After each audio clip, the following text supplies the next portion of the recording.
Hi folks, Dave with dbstechtalk. Today we're going to do something a little different.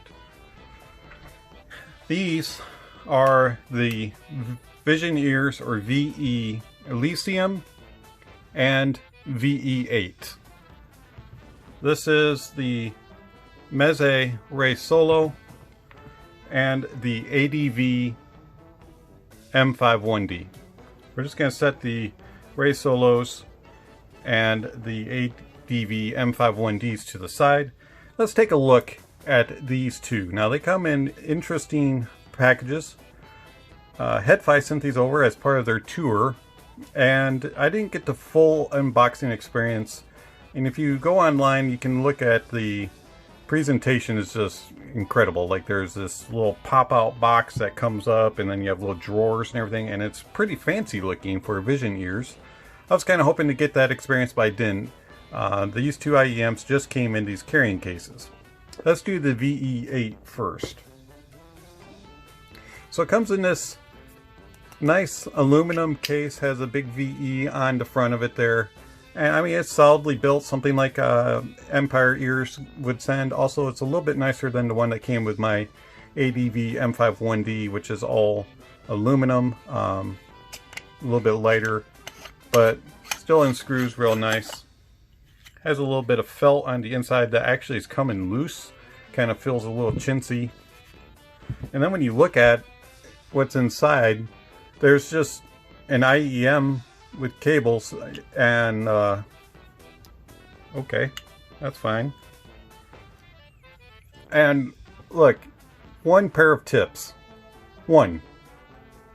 I'm sorry, but that's not really going to cut it for a $2,700 IEM. I think that they should provide more tips. I'm not sure if maybe while on the tour some tips got lost and just weren't sent along the way. But either way, how am I supposed to know what an IEM sound signature is going to be, you know, like what the manufacturer intends, if I don't even have tips that they picked out to go with it? But who knows, maybe this is the way Vision Ears does it. Maybe they let the end user choose the tips. Either way, so here is the IEM. This is the VE8. Nice and purple. A little bit interesting designs there on the back with all the curves and everything. And I mean, they look okay. They got little sparklies and purplies and all that kind of stuff, but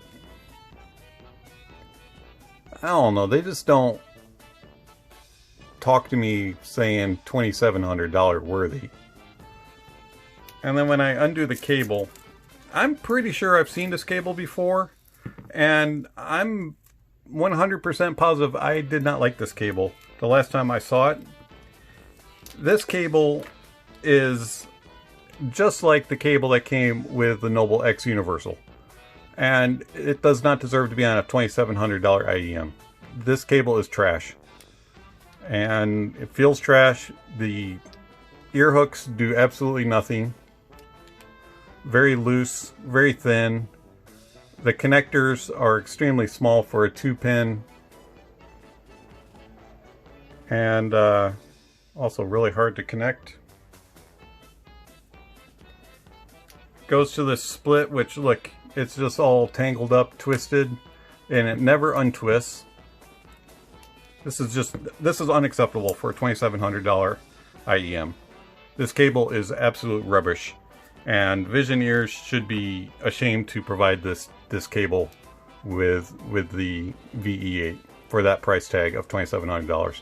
I mean, they're not bad looking, but these faceplates feel just the same quality as the ones on the M51D, and in fact, yeah, these actually feel a little more durable on the M51D than they do on the VE8. And the Ray Solo is 100 times better. Metal, aluminum casing, feel really solid in the hand, have a nice premium feel to them. These feel like a $2,700 IEM if you're comparing $2,700 to $250. That's just absolutely ridiculous, the build. All right, let's set these aside. Now the Elysium, this is a $3,000 IEM. This is a leather case. You sniff it, you can definitely tell. I mean, it feels nice. It's got really good build quality. You open it up. Oh, there's my IEM. And that's it. And then I get two little adapters, which aren't even provided by Vision Ears. But they're nice adapters. So, first thing I notice is, okay, the cable's better, but the cable is still rubbish. It's just nicer rubbish than the one that came with the VE8. Better quality. It's not as bad. I could tolerate this cable, but for a $3,000 IEM, come on. This deserves a better cable. And again, it still tangles and twists amongst itself. The IEMs, these are even actually worse built than the VE8.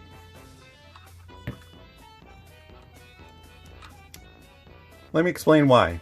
Look at the shape on the back. It's flat. And it has an angle for the nozzle. And they don't fit in your ears. Plain and simple, they fall out. These things are terribly built. One of the worst built IEMs that I've had for comfort and fit. This is atrocious. Also, oh, guess what? They didn't include tips either for these. And just to show you, through the time of the tour, oh look, one of the filters came off. Now that's not going to affect sound, hopefully. I don't think it does, but still. For a $3,000 IEM, you would expect for those filters to actually sustain and be durable. Yeah, so the Elysium also, to me, it just doesn't feel as quality built as an M51D, and it definitely does not feel as quality built as the Ray Solo. Also, this cable here, I'd rather have the cable from ADV. It's, even though the ADV one still has some problems with tangling up, this cable from Vision Ears is just worse. It's just a bad offender and has absolutely no ability to not be tangled at all. And the ear hooks are so loose that they don't help the IEM to stay in place. Okay, Dave, well, so the build quality is suspect and doesn't live up to the $3,000 price tag or the $2,700 price tag of the VE8 and the Elysium. How do they sound? Now, these are first impressions, and so, you know, take them as you will, but I was expecting more from the price tag. Yeah, no. Don't buy these if you're going to go off my first impressions. Every single thing that I've played, once I finally found a tip that fit, they sound harsh. And they don't just sound harsh in the treble, they sound harsh in the mids, and they sound harsh in the bass. And that goes for the Elysium, and that goes for the VE8. I'm really disappointed in these. And for the price tag, and for all the hype that has been given on both of these, I would say I'm super disappointed for the price. Final review will be coming out soon, but I wouldn't expect too much to change. The Elysium and the VE8 from Vision Ears, you guys have disappointed me royally. And I'm not very impressed at the moment. This has been Dave with DBS Tech Talk. Thank you for watching, and I'll catch you on the next video.